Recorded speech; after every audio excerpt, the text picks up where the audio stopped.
जय हिंद दोस्तों, आप सभी का हमारे प्यारे से यूट्यूब चैनल गौरव स्टडी क्लास में आप सभी का स्वागत है फ्रेंड्स।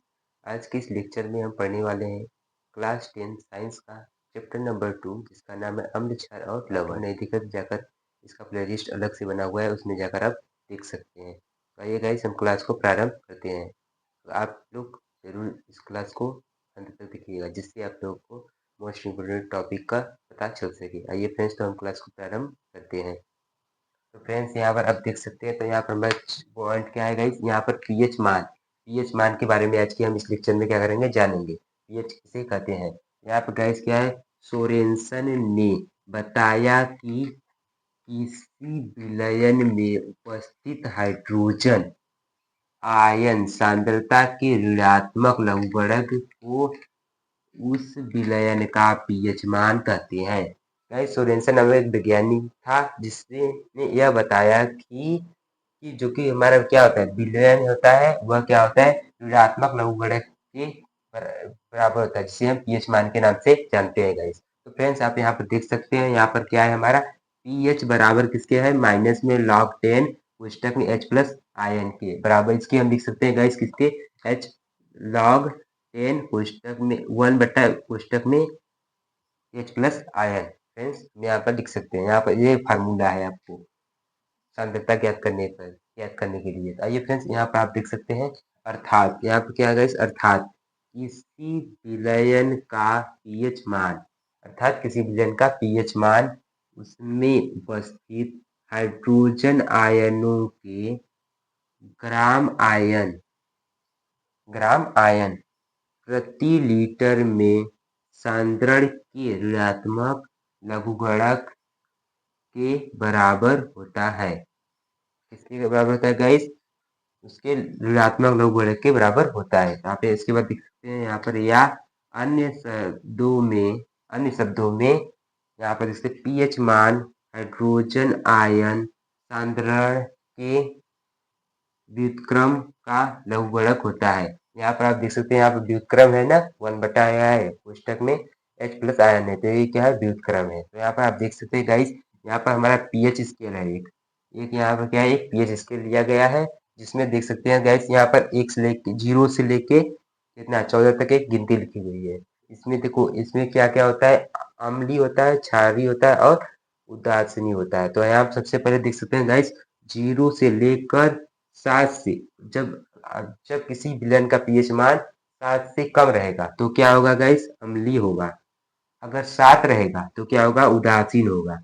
अगर 7 से अधिक हो जाएगा तो क्या हो जाएगा, क्षारीय के लिए हो जाएगा। तो इसका कहना यही है कि अगर कोई विलयन का पीएच मान 7 से कम है तो वह क्या होगा, अम्लीय होगा। अगर 7 है उदासीन होगा, अगर 7 से अधिक है तो क्या हो जाएगा, क्षारीय हो जाएगा। आइए फ्रेंड्स आगे हम देखते हैं। तो अगला हेडिंग हमारे फ्रेंड्स यहाँ पर है उदासीनीकरण अभिक्रिया। उदासीनीकरण के बारे में हम आइए जानते हैं, उदासीनीकरण किसे कहते हैं। यहाँ फ्रेंड्स क्या है, अम्ल व भस्म की क्रिया को उदासीनीकरण कहते हैं। जो गाइस अम्ल होता है और वह भस्म की क्रिया को उदासीनीकरण कहते हैं। यहाँ पर आप देख सकते हैं गाइस, जलीय विलयन में अम्ल और क्षार आपस में क्रिया करके लवण व जल बनाते हैं। उदासीनीकरण क्रिया में क्या होता है गाइस, जो कि अम्ल और क्षार आपस में क्रिया कर कर क्या बनाते हैं, लवण और जल का निर्माण करते हैं। इसी तरह आप इसका एग्जाम्पल देख सकते हैं, उदाहरण में क्या है गाइस, यहाँ पर देख सकते हैं, तो NaOH सोडियम हाइड्रोक्साइड प्लस में हाइड्रोजन क्लोराइड आपस में अभिक्रिया करते हैं, तो यहाँ पर क्या होता है, NaCl प्लस में जल H2O का निर्माण। यहाँ पर हेडिंग देख सकते हैं, तो क्या है हमारा, लवण के बारे में ये हम जानते हैं। लवण किसे कहते हैं, तो वे पदार्थ जिसके जलीय विलयन में हाइड्रोजन आयन पुस्तक में क्या है गाइस, H प्लस, और वे अतिरिक्त कोई अन्य धन आयन तथा हाइड्रॉक्सिल आयन पुस्तक में क्या है, OH आयन। हाइड्रॉक्सिल आयन के सूत्र क्या होता है गाइस, OH माइनस आयन की अतिरिक्त कोई अन्य ऋणायन को लवण कहलाते हैं। ऋणायन को यहाँ पे क्या रहेगा, ऋणायन को क्या कहते हैं, लवण कहलाते हैं।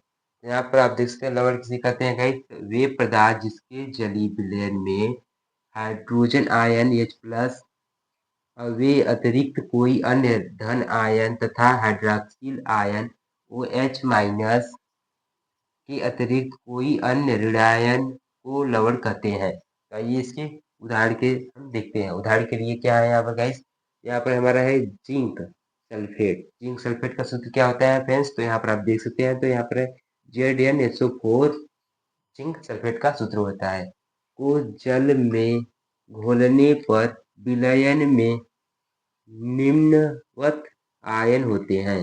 गाइस जब हम क्या है जिंक सल्फेट को जल में घोलते हैं तो इसके निम्न आयन प्राप्त होते हैं। आइए उदाहरण के एग्जाम्पल से देख सकते हैं। यहाँ पर है जिंक सल्फेट। यहाँ पर जिंक सल्फेट को जब क्या विलयन में घोला जाता है तो यहाँ पर क्या क्या प्राप्त होते हैं, Zn+ आयन पाया जाता है। इस तरह क्या है, यहाँ प्लस में SO4- आयन पाया जाता है। यहाँ आप देख सकते हैं प्लस आयन 2 से अधिक बार भी आ सकता है, यहाँ पर क्या है माइनस आयन क्या 2 से अधिक बार आ सकता है फ्रेंड्स। तो यही बता रहा था कि जिंक सल्फेट को जल में घुलने पर निम्नवत आयन प्राप्त होते हैं। तो फ्रेंड्स आइए हम अगले टॉपिक की तरफ चलते हैं। तो यहाँ फ्रेंड्स अगला टॉपिक हमारा क्या है, यहाँ पर आप देख सकते हैं, तो लवणों का वर्गीकरण। लवणों का वर्गीकरण के बारे में यही हम जानते हैं। लवणों का वर्गीकरण में सबसे पहला हमारा टॉपिक क्या है फ्रेंड्स, यहाँ पर है सामान्य लवण। क्या करेंगे, आज सामान्य लवण के बारे में जानते हैं। ये सामान्य लवण किसे कहते हैं, तो ये जानते हैं वे लवण जो अम्ल तथा क्षारक के पूर्ण उदासीनीकरण से प्राप्त होते हैं। क्या कहते हैं, उदासीनीकरण से प्राप्त होते हैं। अर्थात जब किसी अम्ल के सभी प्रतिस्थापनीय हो जाते हैं तो सामान्य लवण कहलाते हैं। क्या कहते हैं गाइस, सामान्य लवण कहलाते हैं। यहाँ पर एक लाइन है छूट गया है, क्योंकि हाइड्रोजनी परमाणु किसी धातु अथवा धनायन द्वारा विस्थापित हो जाते हैं तो सामान्य लवण कहलाते हैं।